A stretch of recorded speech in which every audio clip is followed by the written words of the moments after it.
and they got some talent coming up in this town that will either end up playing pro hockey, I think, somewhere, or on a scholarship. You know, it's a strong program, and I don't know. I think Fairbanks hockey will be on the map, any level. Going behind the goal. He's just going to wait. He's going to force Minnesota to come after him. He dumps it on to Borland. Borland up.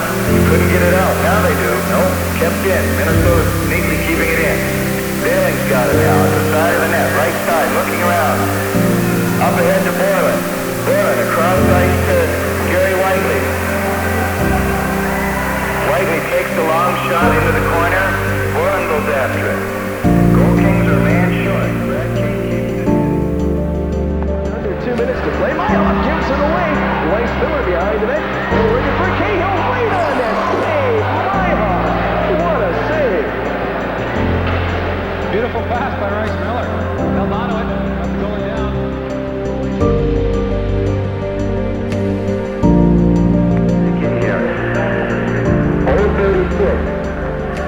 Mike Winters is helping me write that down right now. So Kenny Wagner's made it 3-2, and we're back at center ice. Go Kings dump it in just inside the King. Weber.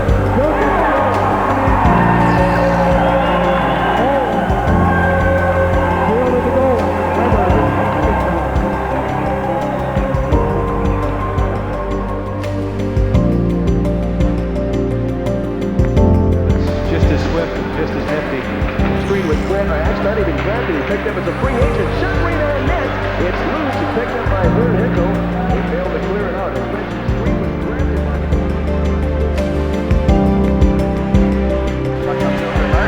back out to Miller.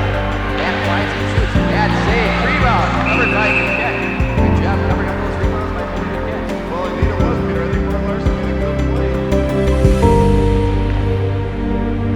Right out the face-off. Goal King score. Split goal that's kind of a fluke. Eddie Josh got the face-off over to Jim Duffer. Jim passed it back to Brad King. Brad took a slap shot, knocked about 4.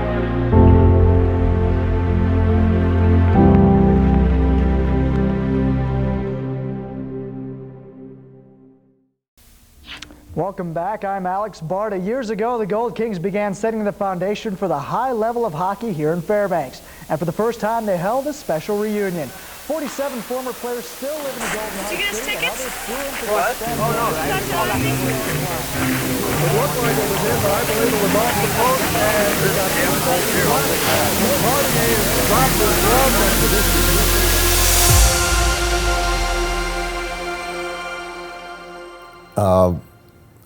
Let me just make I'm going to ask you, you're my banker. I come to you and I say, I got a business plan. My business plan is, we have this old World War II airplane hangar that's been dragged from Tanacross and put on this piece of ground, and they've put blacktop over permafrost, and they're going to freeze ice in there, and we're going to build, plywood boards around this rink, and we're going to fill it with chain link fence. And within 10 years, we will be a national champions, and within 10 years, we'll be playing the Olympic teams from around the world. Will you lend me $100,000 to make this happen? What would you say? You're nuts. You're crazy. It's not going to work. They played a lot of pretty strong competition all year long, and they rose to each and every occasion. I came to play hockey here for 3 months in 1982. Marv Jordy used to say, "You're on the longest road trip in the history of St. Paul Parkers." We'd bring you up there and you never came back. It's a game of speed and art and violence and joy and frustration and heartache. It's all of it. It's a passion that kind of lives within your body and your soul, and once you're committed to it, you don't get over it. Every hockey player and any person involved in sports, there's an ultimate goal, and the ultimate goal is to win, and to win at the national level is where you want to, finally get to, no matter what it takes to get there. So, and it was big, big for the sport, big for the state of Alaska. It was maybe the biggest thing that ever happened for hockey in Alaska. And nobody knew it yet.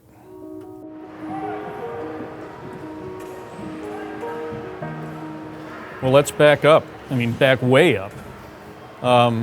We have footage of hockey being played on the Chena River back in the 1920s.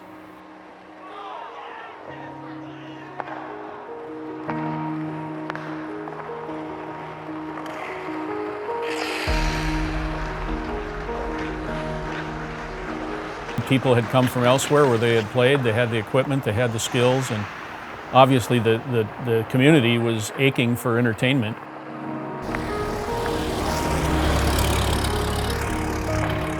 Fairbanks has gone through a series of boom and bust cycles over the last 100 years, and that was reflected in hockey as well. The economy is a huge part of the story of these teams and these activities, and people's ability to actually engage with it. The support of the local businesses of these teams was really important.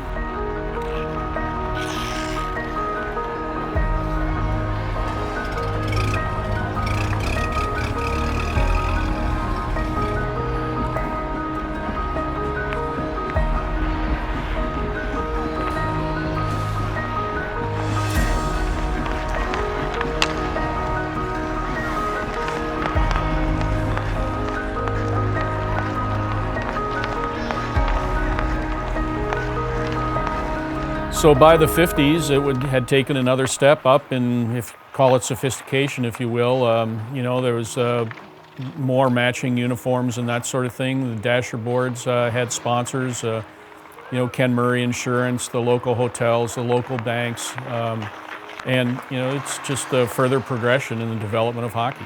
Yeah, and then, you know, if we were ever going to make the move into modern arena, you had to have a covered rink at some point.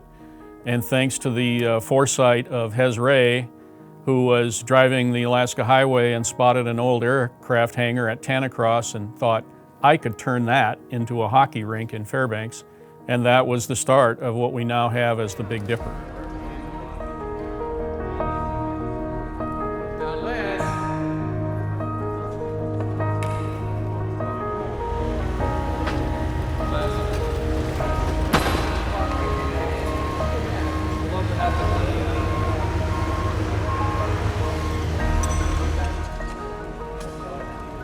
For the first several years, the building was unheated.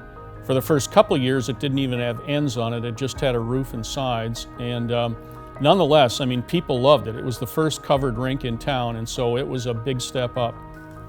So the first couple years when they were playing in the original Big Dipper in the airplane hangar, there was, you know, limited seating, maybe 500 people. Or the beer was like stacked against the back wall. You could see it go down as the game went on, as people were, and it was a pretty, you know, there was there wasn't glass around the rink. It was fencing type stuff. You go to the Big Dipper, no heat, no standing, at first, no bleachers. The only warm-up room when it's 25 below outside is the little concession shack, and you might get 40 people in there. I mean, back when we had the chain link fence here at the Dipper and natural ice, I mean, it was, you know, bunny boots, parkas. I remember a lot of the nights where icicles are just, you know, we all had long hair, guys had beards, and we were just covered in icicles. But amazingly enough, we were having a blast. I mean, it was just a whole different time, and you had to be a little crazy. And so the first year we did it without heat, and the second year, well, let's get some heat. So Gary Atwood says, well, we'll just get some Herman Nelson space heaters, and we'll just blow these Herman Nelson diesel-fueled space heaters down the way and get everybody warm. Well, I think OSHA would probably approve that today, but back then it was great. I mean, we had heat. So the first games that I saw were the Alaska Gold Kings, and I was very young. And the things that stick out at that time, first of all, was the Big Dipper being an old airplane hangar. So it was a very cold arena. You would stand along the dasher boards, and the games were very, very popular. As a child, I remember rows and rows of people, and it could be very hard to get a good view of the game, but being small, I was able to worm my way towards the front and get in on the excitement and see what was going on. Hockey players are real competitive, and everybody gets a little edgy, and if things aren't going right, you know, you can understand a guy getting a little frustrated. You get a lot from the players, but what about the fans? Oh, I can shut the fans out. It's the players that are on the ice with me I have the most trouble with, because they're making me look bad, and I'm looking bad enough as it is. So other than that, you know, it's a lot of fun. I mean, you're right out there. You're part of the action. The chain link fence, that was a real jersey terror, rip up your shoulder pads. But as a referee, I enjoyed it because I could jump up and grab onto it and get out of the way. I can remember we had a game that it was one of those 20 below zero games, and the old Big Dipper hit the pipe, you know, slap shot hits the pipe and puck breaks. We just literally broke in half. You go, okay, let's stop. Which one am I supposed to play with? Let's shut it down and start with another puck. Yeah, well, and you know, they didn't fasten the boards down. They just froze them down. And so sometimes during the games, you'd get slammed into the boards, it'd pop the boards loose. So then they'd have to come out with a bucket of water and freeze that brace back down. It was that cold. I mean, your feet would be cold. You'd have to run in and warm them up in between a little bit. But I had a beard sometime, and then the whole thing was frosted up, you know, as always. But it was fun.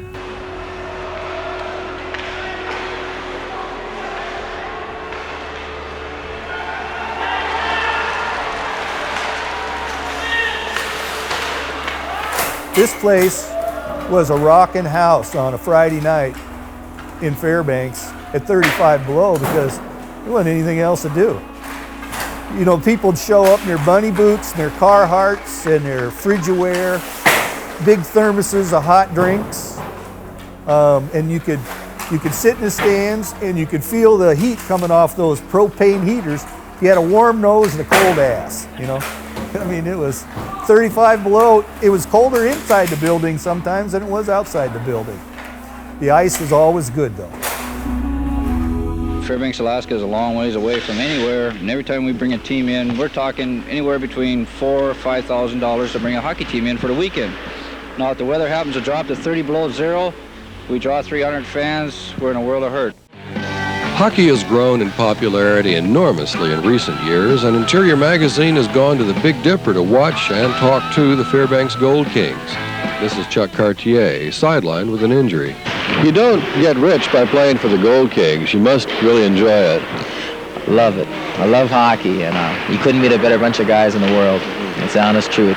There's a lot of factors that are against it, you know. You got the cold, and tough crowds, tough bringing teams in and stuff, but you never meet a nicer bunch of people in your life. And I'm sure that's why the rest of the guys are out here playing too. Yeah, and the fact that it's such a good team attracts guys. Yeah, when you got pretty much the best hockey players from the country, you know, in this division, then they really are.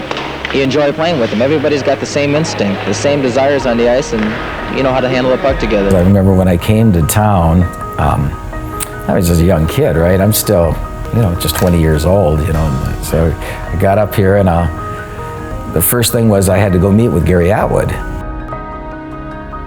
So I walked into his office, and he's sitting there, and he's got a suit, and big guy and stuff, and he says, well, I hear you're quite a hockey player. And I'm kind of intimidated, and I said, yeah. He said, well, do you want a job? Do you want to go to work? And I said, yeah, I would like to. He said, well, if I do that, you're not going to take off on me.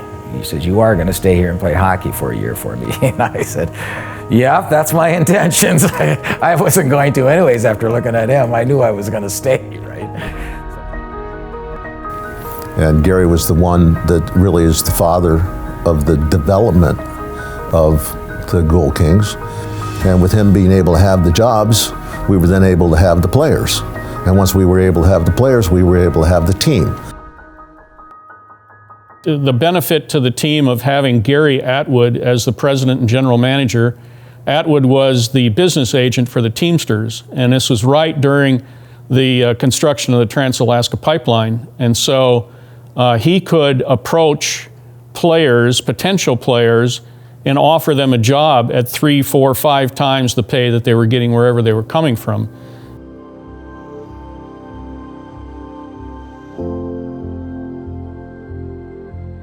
Well, when Roger McKinnon first came to town in '75, he was lucky because there was already a fairly decent selection of talented players. A couple of local guys, a couple of guys that had come up in the military, a couple of people from Sault Ste. Marie that came along with him. And, you know, they had a fairly talented roster from the beginning. Well, I had just graduated from high school, turned 18.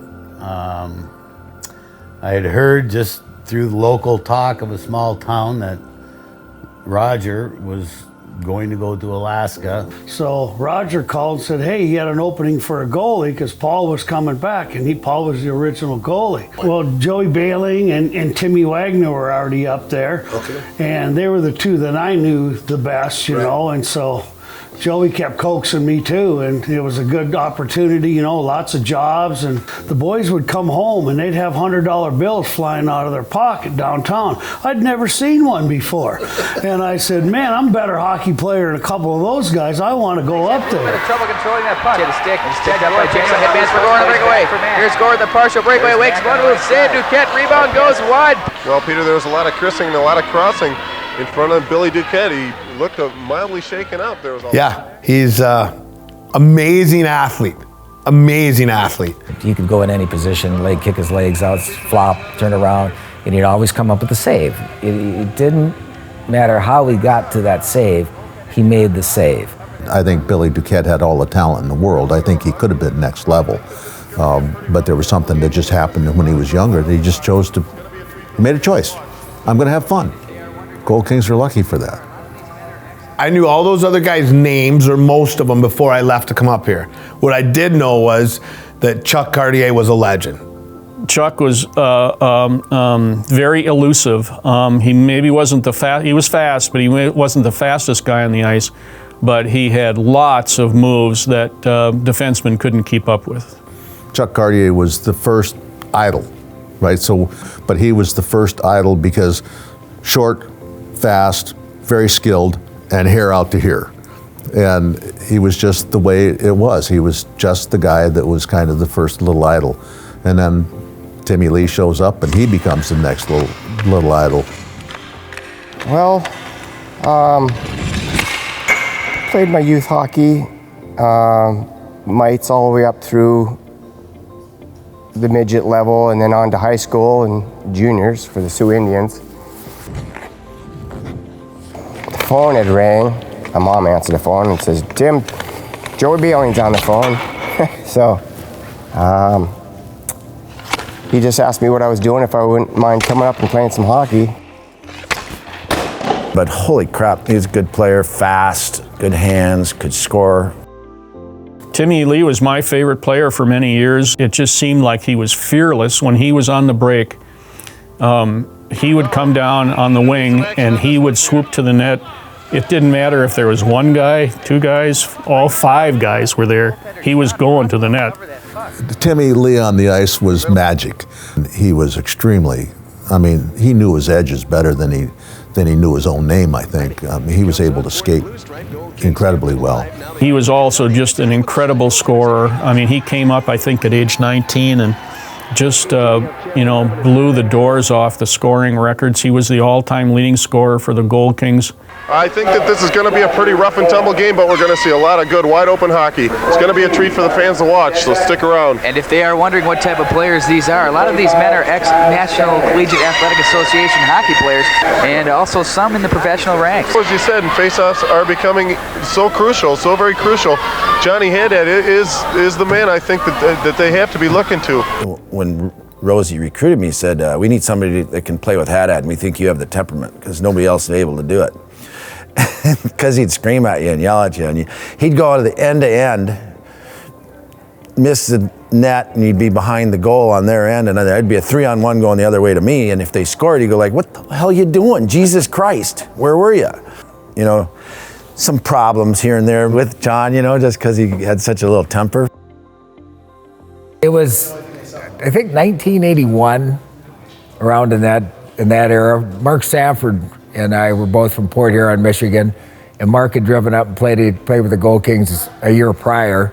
And after a year playing with Port Huron in the International Hockey League, you know, I decided it wasn't for me. And the opportunity for employment was real good up here. And so Mark came home. We took Cindy out to the tavern, and I bought a van. We hopped in and came up, and that's the start of playing with the team for 14 or 15 years. John Haddad, former Michigan Tech star, brings it up, feeds it for Koleski. When we were playing early against the Aces and Haddad first shows up, they actually wrote an article in the Anchorage paper, Haddad's slap shot should be illegal, because he was shooting the puck close to 100 miles an hour. Quickly, the lineups tonight for the Fairbanks Gold Kings. Veteran number 19, John Haddad, gets to start at one defense. Starting at defense, coming out of retirement, number 4, Mark Weber. Haddad, Mark Weber, love-hate relationship. Both great players, both wanting ice, both demanding ice, both needing ice. And now Mark Weber was one of those players. Yeah, and Mark was the physical one. Johnny, he wasn't that physical. Johnny was the skater, you know. And Mark, you know, if he had somebody lined up, Mark would line him up, and he would take him into the boards, or he'd catch him at center ice and put him down. And running first period, Gold Kings, what a hit there. You know, they never brought in a whole new team of players. It was 1 or 2 each year, and the team just gradually improved by bringing in that new talent. Starting out as 7 or 8 players that could skate and another 5 or 6 that were capable. So you go down and you start playing Anchorage, and the first team was going to be the Anchorage Wolverines. Well, the Anchorage Wolverines were so arrogant that they didn't want to play anybody from Fairbanks. So the agreement then moved in, oh, well, we get to play you, but you have to pay your own way down and pay your own lodging and all that other stuff. They treated us like second-class citizens, and we didn't want to accept that. And so that's the way the rivalry began, and that's the way it continued even to this day. Anchorage you never became friends with. That rivalry with the Wolverines was nasty. It was really nasty. I remember the rumor was running around that the Wolverines put a bounty on Chipka's head. And so all of a sudden the locker room's all fired up and everything. And we had lost the first game, and I can remember coming off the ice, and Dave Teets was just spitting mad, and he says, that's the last time we'll lose to these guys. And I think we ended up beating them 8 games in a row, and they folded their team. Yeah, it took me all of about 8 minutes to not like Anchorage anymore, right? Like, that's just the way it is. I mean, they were talked down to you being from Fairbanks. There was no respect. We lived in the sticks. They were the big city. Anchorage Aces against the Alaska Gold Kings. I'm Bruce Check, working side by side with Bud Sands, and joining us ringside, Curtis Thomas. Curtis, should be a great hockey game tonight.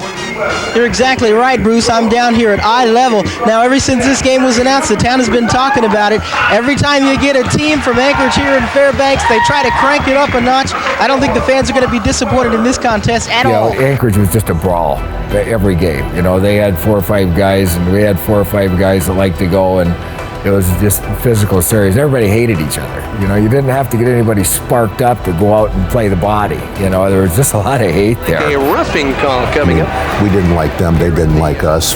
We didn't like their administration. They didn't like our administration. We play them 16 times in a season. There was no Christmas cards given out. I mean, you talk about battles. And I think that's what the fans really dug. You know, they knew when the Wolverines or the Aces were in town, you know, there's probably going to be bloodshed. And fights, sticks, stitches, broken arms, legs. But guess what? When the game was over, you all got together. You had a couple pops. You told stories. There was a respect level. Back the other way. Here comes Brian Kleno. Score! Brian Kleno puts the Gold Kings on top. 1-0. Near corner. Tony Catani with the puck. It's out in the crease area. Score! Goaltender save. Rebound score. Timmy Lee. Defenseman there. Hickel to knock it down. Rebound comes out. Catani scores. Tony Catani on the rebound. Power play goal. Gold Kings make it 4-0. The Gold Kings, what kind of hockey team were they? A little bit of everything. They had some great goal scorers, some finesse players, great skaters, and some fighters. Right now he's taking on Tom Elmquist. Instead, it's a wrestling match. There's one right, but not too much. I mean, that was part pretty of the much game. tied up in I mean, if you didn't have a goon on your team, you weren't going to survive because you were going to get beat up. The attitude was you had to be a man and defend yourself, and you had to be a man and defend your teammates. Happened to be at Fresno, and one of our players, we won't mention his name, ran the Fresno goalie. And Cipriani was down at the bench taking off his elbow pads and shoulder pads, and they put his jersey back on and buttoned it down so it couldn't come off, and he went out there. Now, he's fresh, and our player was just going hell-bent for eternity to get out of there. And I was ready to leave the bench and go to the room because I thought for sure this is going to be ugly. You know, I'm going to have to get a lot of needles and thread out and get to work. And I'll tell you, the other thing is, you talk about being teammates. I mean, when something happened, like, it was a race to see who was going to stick up for him first.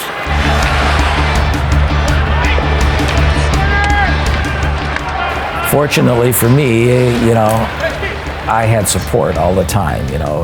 Now we've got some push-up going. About 4 Wisconsin players ganging up on the Gold King. If I got in a ruckus in the corner, all I know was their arms coming over my shoulders and grabbing the guy, and I was coming out, and I'd walk away clean, and those guys would clean up the mess for me, and that's why I did it, because I had that kind of support, you know. But you don't ever want to back down. If you back down, then you might as well figure skating or something different, you know. So. You hear a lot about it's being the most violent game in the world too. Is that true? I don't believe so.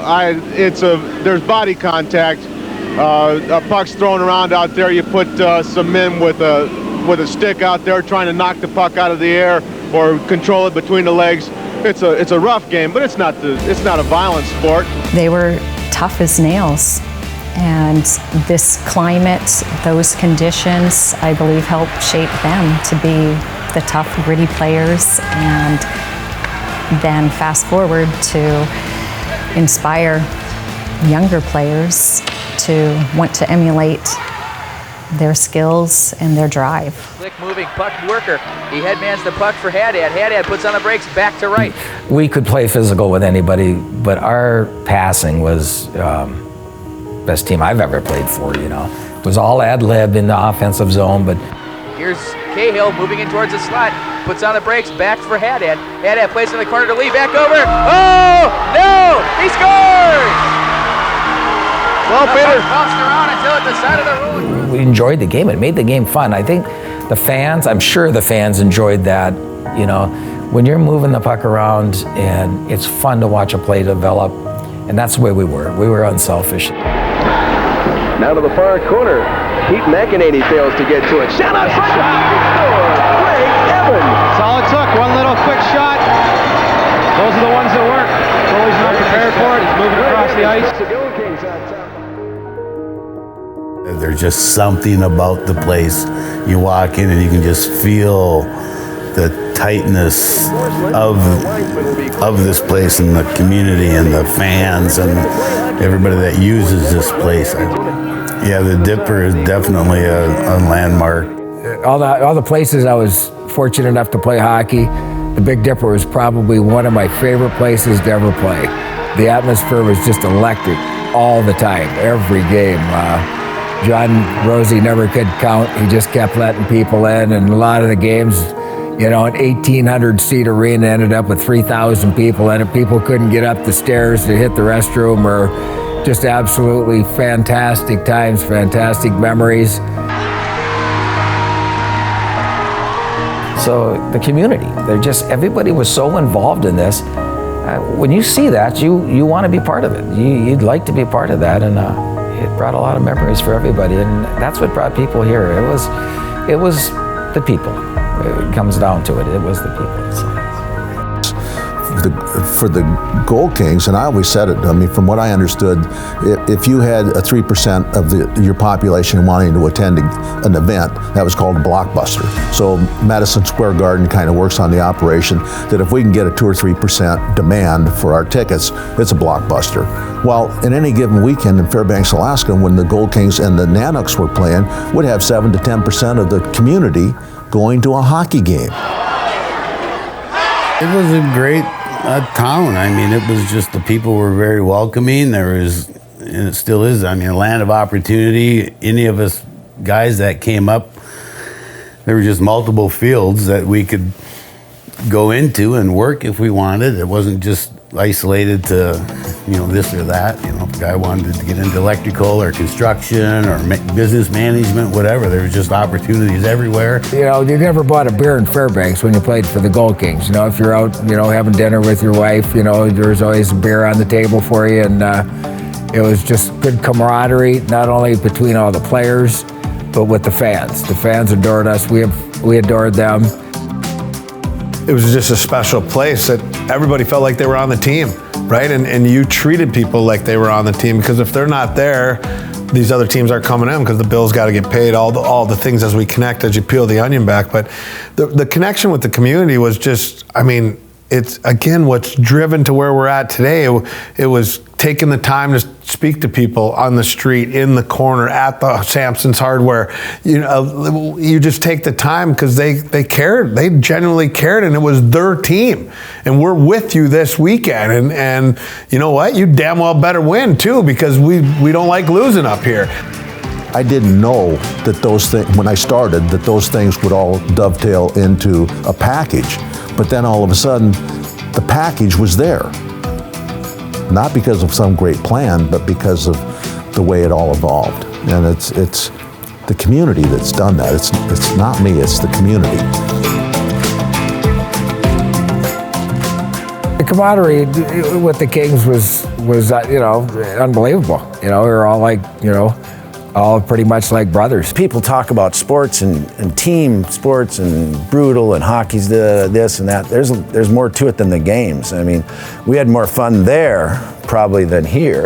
Back in the locker room, just bullshitting and talking to each other and having fun, afterwards, and just the stories you tell. Helped each other get jobs, and the new guys coming in.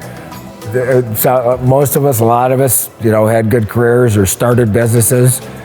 I just can't emphasize enough how much the team required each other to be happy and to succeed.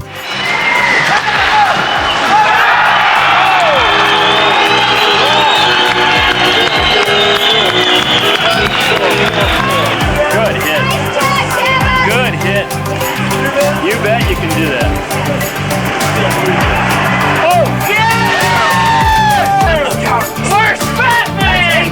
In on the breakaway. He scores off the posted in. Sorensen on the left side. Here's Sorensen. Oh, nice pass. One time. Scores. Unbelievable. They still have another shot on the power play. Don't let that happen.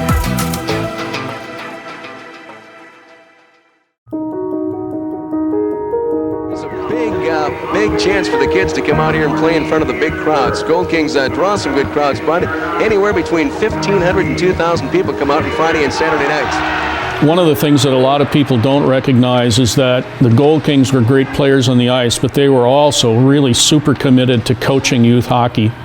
I remember Joey Bailey telling me one time that he worked on the pipeline, and they always came back to town in October, and the casual fans thought that they came back because the team was going to start playing. Well, that was part of it, but more so to them was that was when youth hockey started, and that's when they had to come back to coach their team. So many of the players that went on from youth hockey here in Fairbanks to play Division I college hockey were inspired by watching the Gold Kings on the ice, and then were coached by them during their youth hockey years. We had a team as 12Us that we lost in the regional championship in California. Great overtime game. And in that game, of the 30 players on the ice, 26 played college hockey. And of that team, 5 of our girls played Division I, and I think 8 played Division III hockey off that one 12U team that went on to play all over the country.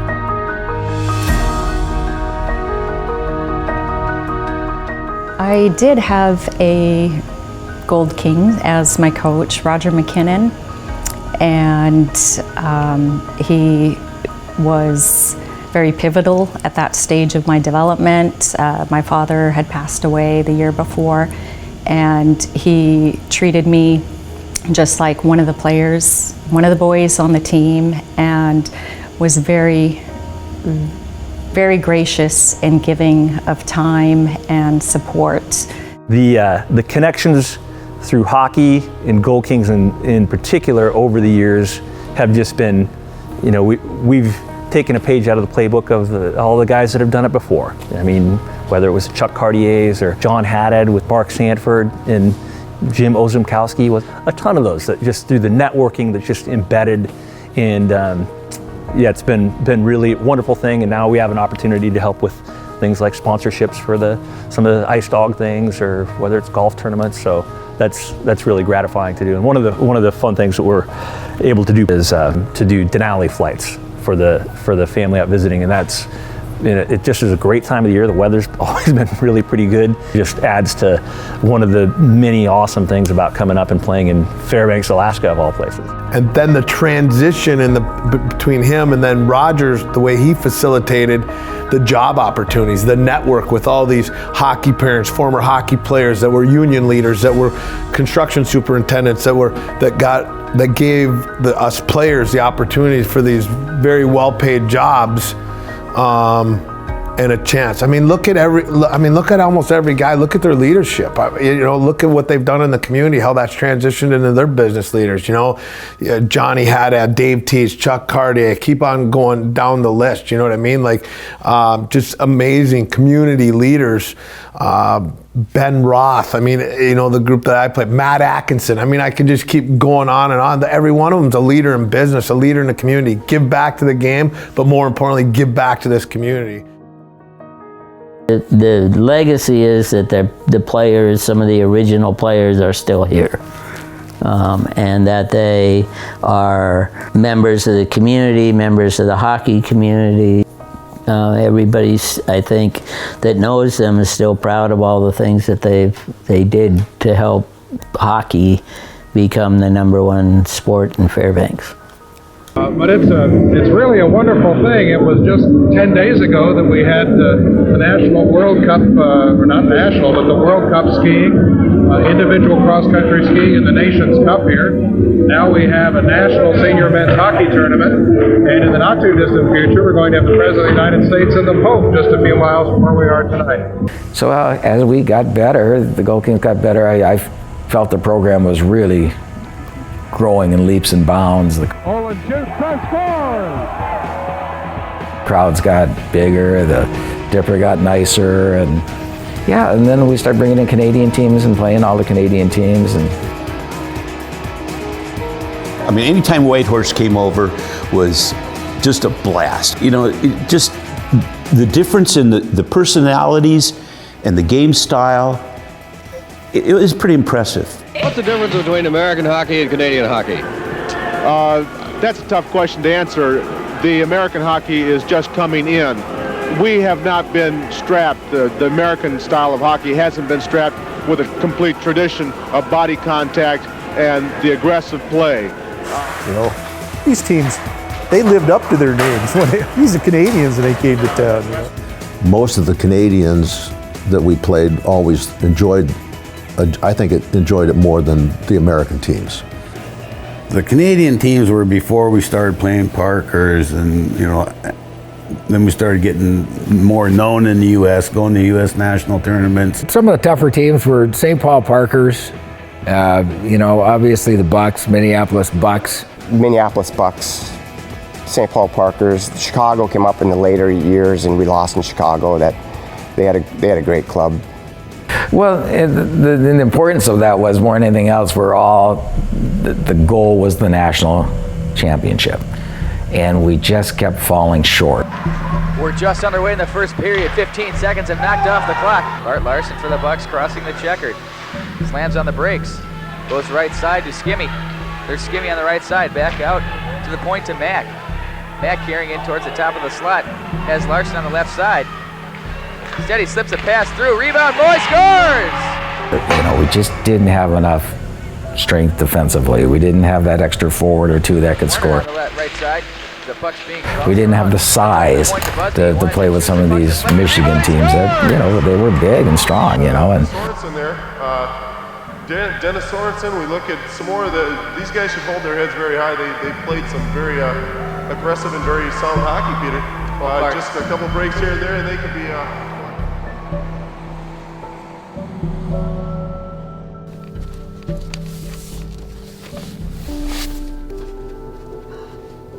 When we talk about national championships, you know, the way I always think of it is the Gold Kings were in existence for 20 years. It was really important to the community that the team excel, and they did. That first one was 1983 in St. Louis.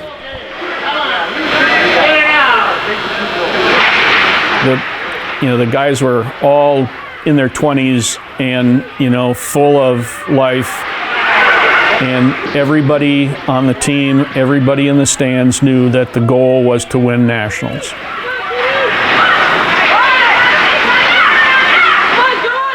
I remember first period, first 10 minutes of the game, we're down 2-0 right off the bat. And he said, here we go again, you know, we're choking, you know, we're actually a better team. You could see we're a better team, but we just kept making mistakes, you know. And so Joey, supportive as always, you know, these guys are easy, you guys will take them. And sure enough, we turned it around.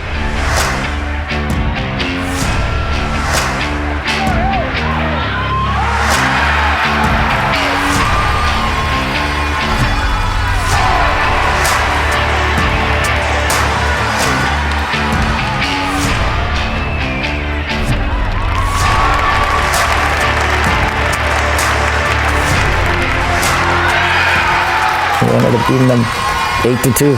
I got the 8th goal, which didn't really matter because we already had it won by then. Everybody else did all the work.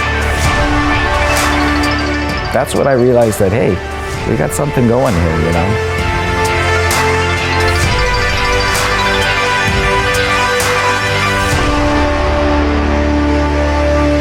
We go out on the ice for the championship game. I mean, championship to announce the winners and everything, and they hand us this trophy that's about this high.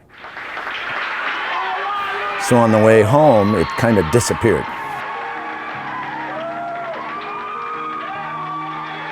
And so we landed in Fairbanks, and there's fans all over at the airport to meet us when we came in, and they wanted to know where the trophy was, and lost it in baggage. And so about 2 weeks later, this trophy shows up, and there's a big announcement, and the newsminer shows up, and it's about a 4-foot-high trophy, national championship. Rosie had one made to replace the little piece of shit that was too small. Yeah, having that trophy, that was about it. For me, I could have left hockey at that level right then. I was convinced that's where I wanted to get. Or your slogan for this year was the best game in town, and now we're saying you're the best game in the nation. Oh, thank you. And all these people, that's another thing that the Gold Kings kept talking about. Boy, you couldn't ask for better fans. And every time we got prepared for a game, that's one thing we kept saying, hey, we might only have 50 people here supporting us, but just remember all the people that support us all year. And I'll tell you what, we probably have the best fans in the United States, and you know, along with having the best hockey team. It's great. Congratulations, you deserve it. Thank you. Thank you.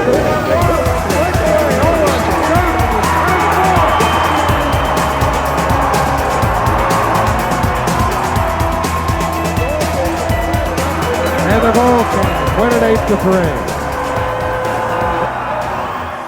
8-3. It was wonderful for a lot of reasons, but I think that championship is the link that created the next step, because USA Hockey wanted to understand what was going on. How can this guy that's 37, 36 years old, how can he be putting on a tournament where he's paying the cost of 7 teams to come to Fairbanks, Alaska to play? So they sent a guy up named Frank Gallagher, who was one of the founders of the International Hockey League way back in the day. And so he's now in the Big Dipper, and I'm walking around with him, and he's looking at the energy in the building. He's looking at the building itself. He's looking at from the youth hockey concession end down the rink, and he's seeing this side of what's going on, and he's going, there's something going on here that I can't explain, but it's more exciting than anything we've seen in a long time. The Gold Kings were so intimately linked to the national championship that a time arrived in the mid-'80s when we didn't go to the national championship for a few years, and fans were confused about all that, and I'll admit I was one of them. And it came out after the fact that what prompted that was that at one point the Minneapolis Bucks, in the person of Roger Buck, refused to bring his team up to Fairbanks. Really, the reason I went into the international competition was a personal grudge with Roger Buck, because we went to Minnesota twice to play in championships down in Minnesota, and he wouldn't bring his team back to Fairbanks, even though I was paying for it. Hi again, everybody, and welcome to Bloomington Ice Garden as you are looking live at the 1997 USA Hockey Men's Elite Senior Championship, featuring Bucks Unpainted Furniture out of Bloomington, Minnesota. And the Chicago If you're not going to bring your team to Fairbanks, then I'm not going to support the national championship that you're having in Minnesota. And so to replace that, where can I go? Let's see if I can play some international competition.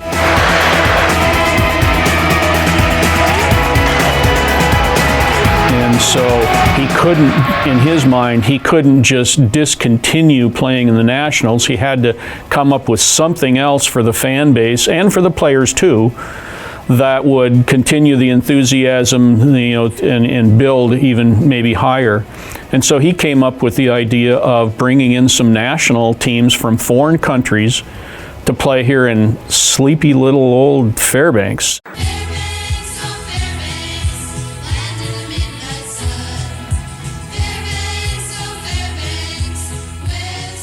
John could talk to anybody. He could invite a team in, and all you had to do was show them film of the fans and the rink and the games, how close they were, and people wanted to come to play in Alaska, in Fairbanks, Alaska especially, because there wasn't a game that the rink wasn't sold out. So up comes Austria, Japan, and Belgium. And it just went from there. 16 different teams.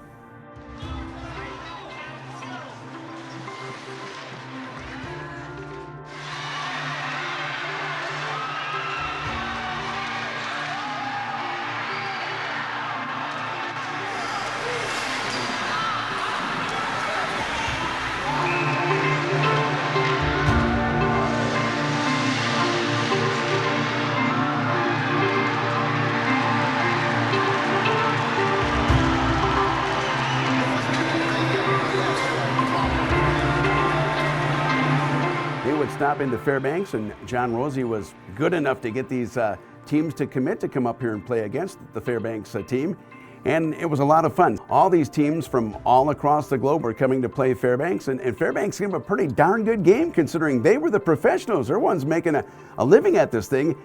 You know, the fans just appreciated that, and like I say, it was very competitive. You know, we play all these national teams.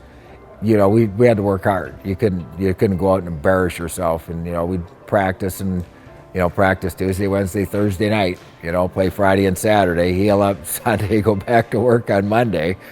But when you take the administrator from Austria and you put him in a single engine airplane 20 below zero, and you do a 360 around Mount McKinley at about a mile off the deck, everybody that was in that plane says, I think I met God while I was out there. Here's where my admiration for John comes to the fore. I talked earlier about how he had built a team, that he found rivals that were better, and then he got better players, and then he built another rival, and he's did the same thing with his own status and reputation in the international hockey world. He just kept going to these meetings and getting introduced to these people, and being his normal cordial self and, you know, intelligent conversation. And he developed a reputation that was recognizable around the world. And, you know, people say, how did you get Austria and Sweden and France to come to Fairbanks? Well, you ask. And why would anybody believe that a 37-year-old from Fairbanks with a little Gold King blazer on can actually produce what's going to happen? But Alaska provided a mystique. Somebody must have said they're capable, and the other country said, sure, why not?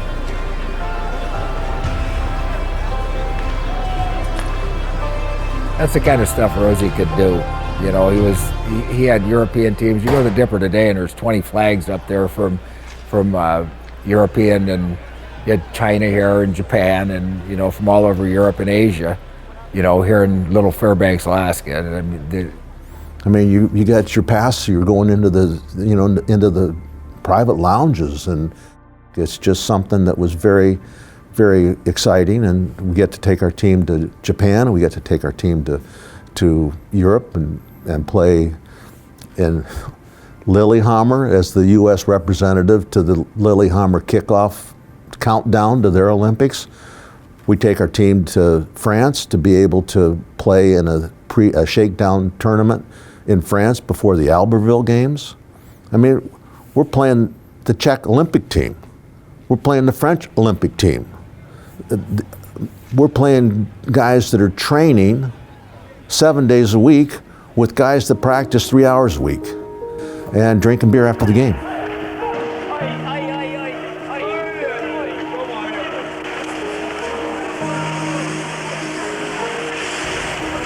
There's no reason that any of this should have worked. There's no reason that we should have been able to compete with anybody. But we did, and I'll never understand why.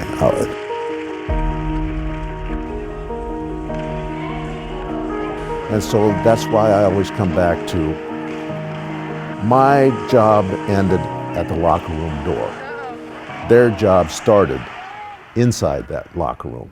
And within that locker room, those guys decided that they were going to make it. Here they come. Anytime the Norwegians were over, it was fun because they were very aggressive. And the Japanese were just great because they always came here and we went there. They wanted to learn Western hockey because theirs was so dogmatic. After practices, every man would stand in front of the coach, they'd talk, they'd bow, they'd leave. We're going to play North American hockey. You hit it. Hit everything that moves and everything you can catch. Assist and you're not even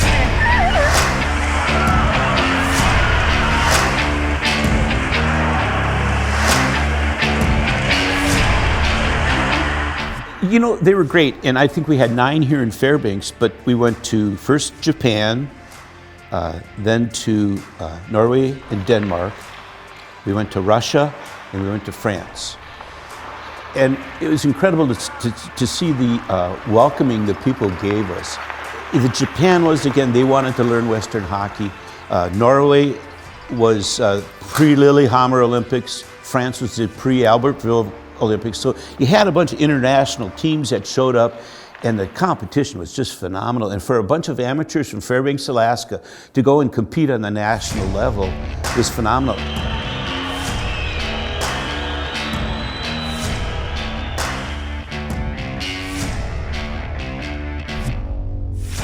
And what I understand is the way we got to go was that Team USA refused it, and so we, being one of the elite amateur programs, got to go. Well, most of all the places we did go were either upcoming Olympic tours we were on before the following year would be the Olympics, or following 2 years would be the Olympics there, so it was a pre-Olympic tournaments. Unfortunately I don't ski, so we're usually in the Alps somewhere, Lillehammer or France or somewhere. Yeah.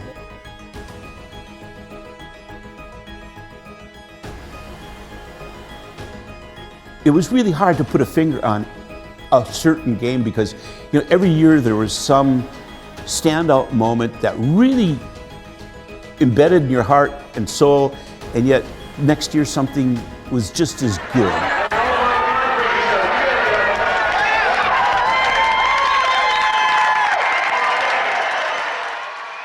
I don't know that people really knew what they were watching when they were watching, how special they were. But I think some of that got to be shown with those international games, with that Olympic preview tournament. Holy cow, these guys are pretty good. We get to watch them every Friday, Saturday. You know, and probably the best example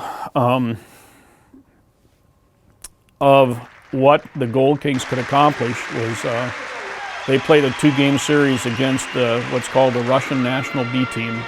There was a period of time from probably the mid-60s till, you know, the end of the century, that Russia had the best program in the world. I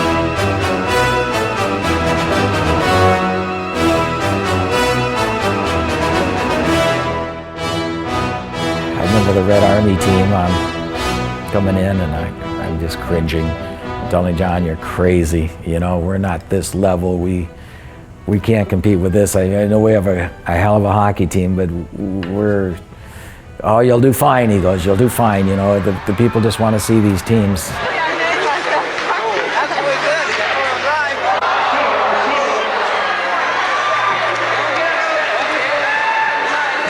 And the first game, the Gold Kings lost, you know, substantially.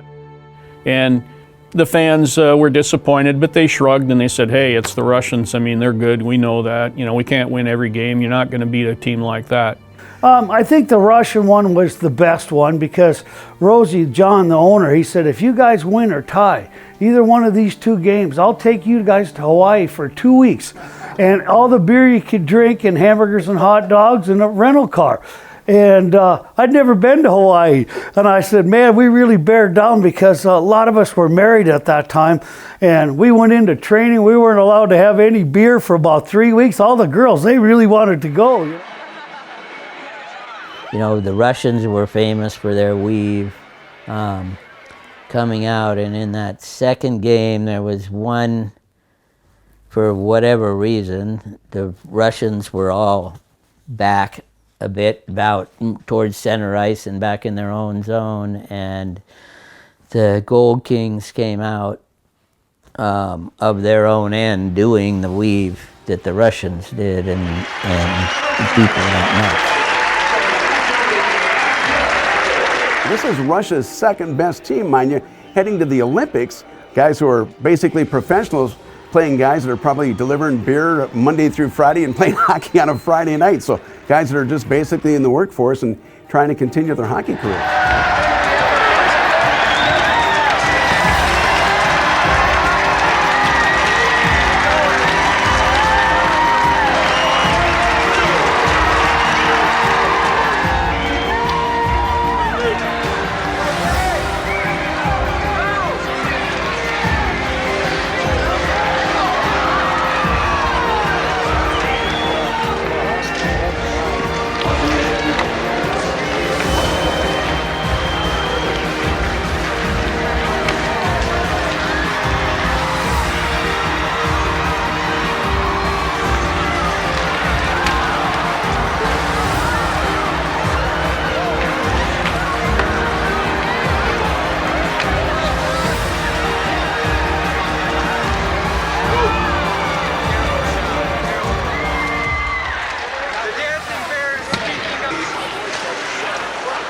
This Red Army team was so fast and so strong, you know, and I remember playing them, and the only thing I remember watching them from before was they'd always cross the blue line, and that winger would come in and he would circle back at the top of the circle towards the boards and wait for support down the middle, and then they'd either hit the guy coming down the middle, so he'd have a clean shot to the net, or they'd hit the defenseman coming in behind, and you were hung out to dry. Every time. So we took that away from them. That was our game plan. You know, the back checker would take the defenseman because he'd never catch the winger, they're too fast. And the defenseman would force the winger to the board. So when he circled, he knew he was going to circle. You wouldn't back up. He'd run him right into the boards. And we took away that offensive zone play that they developed, and worked really well. And Saturday night, the referees, I think, were a little bit on our side. We took it to them, you know, We were pretty rough, and they got pretty rough, but we hung in the game. I mean, these guys were a caliber way above where we were at. You know, I mean, you're talking one of the Russian national teams.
So after the second period, I walked in the locker room, everybody's gassed. I mean, they are gassed. And I looked over at Mark Sanford, and Fred goes, "We're done, Chuck." He says, "We're done. We can't skate with these guys another period."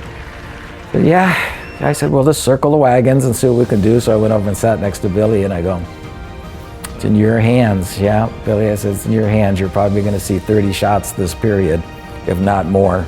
I said, "These guys are gassed, and there's no tricks. There's nothing else we can do. They're that good." And sure enough, Billy, I think he took 30 shots. And I think they put about 50 shots on the net both nights, you know, so I was up, down, around. I was a moving dude. I probably lost about 8 pounds in each one of those games.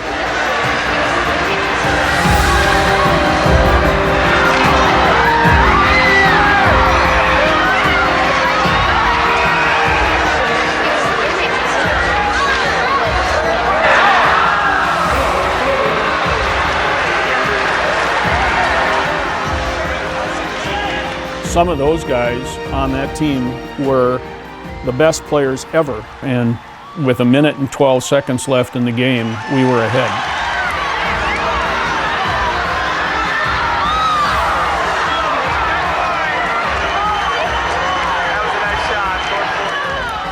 And they scored at 1 minute and 12 seconds to tie that game.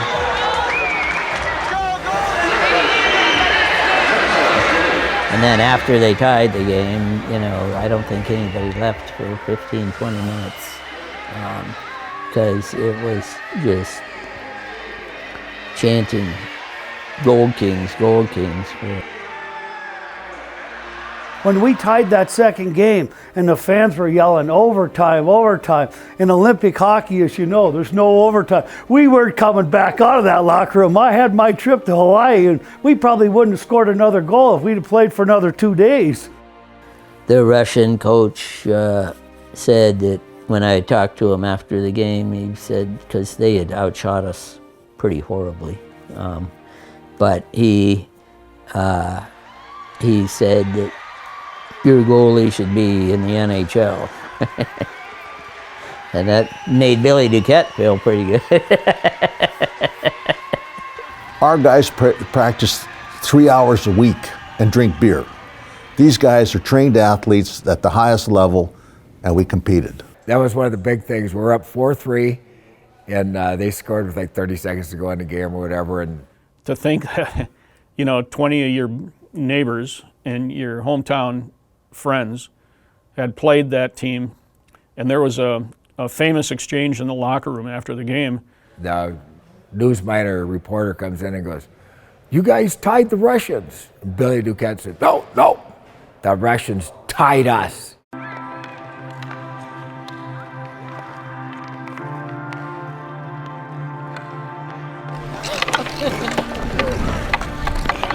some memories? Oh, it's fun staying outside again, absolutely. I can't say enough about the incredible relationships that were fostered in this community, and it just seems to be rolling with more and more hockey programs, more and more teams, and the community loves and supports, whether it's the Nanooks, the Ice Dogs, but it all started with our Alaska Gold Kings. It's hard to leave.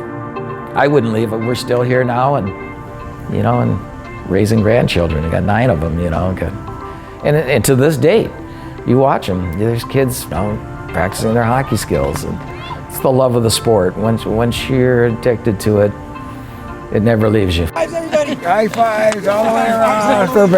Fairbanks is a hockey town. You know, hockey. You know, everywhere you go in the community, you know, there's ice rinks. You're out there with a bunch of kids, and all you see is smiles, and that's what it's all about. You know, that's what it's all about. You know, and hockey in Fairbanks is, it's as big because of the Gold Kings in their start, and now the Ice Dogs.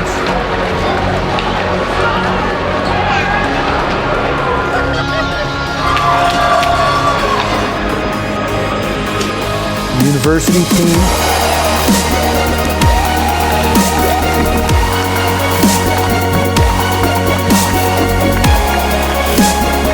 It all goes back to the early days of the Dipper, the Teamster team, and the Fairbanks Gold Kings, John Rosie and Roger McKinnon. I do believe that. Opportunity for the Gold Kings, and it was scored by Matt Koleski, the former. Well, the Gold Kings were more than just a hockey team, more than just a game. They were a part of the community. I mean, it was a big show, and everybody wanted to be a part of that show. Whether it was a little piece, a big piece, they would be there from start to finish and watch this hockey team play, and then want to party all night long after the game was over. So the story of the Gold Kings, you know, it's about showing the way communities come together and share ultimately those collective and shared experiences. You know, these are a snapshot in time, but they're part of the whole history of Fairbanks and what we as Fairbanksans, as Alaskans, how we identify ourselves and relate to other people around the world. Breakaway, Owen, net.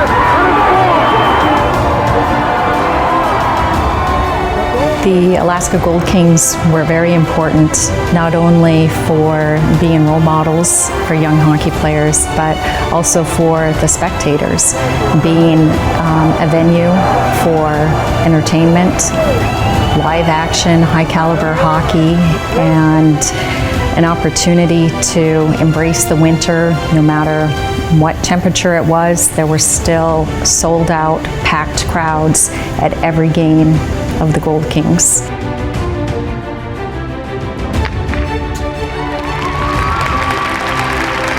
To say something that excited the community and people loved it. It was something to do in the dead of winter that they never had before, and just you know, people are so competitive. They loved the competition.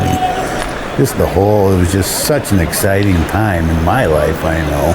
I just feel so fortunate that I had the opportunity to be a part of it. Fairbanks, the Kings won last night, 8-2, giveaway, Koleski out front, right on that. And wouldn't trade it for the world. It was just probably the best experience I ever had in hockey in my life. Is the Alaska Gold Kings. Crazy to say. You know, we just can't explain why the volunteers show up. We can't explain why the players stay here. We can't explain how a team that practices 3 days a week and drinks beer after the game can compete with international professional athletes. We can't explain why the fans have chosen to react the way they have to the Gold Kings. We can't explain those things, but they're real, they're tangible, they don't go away.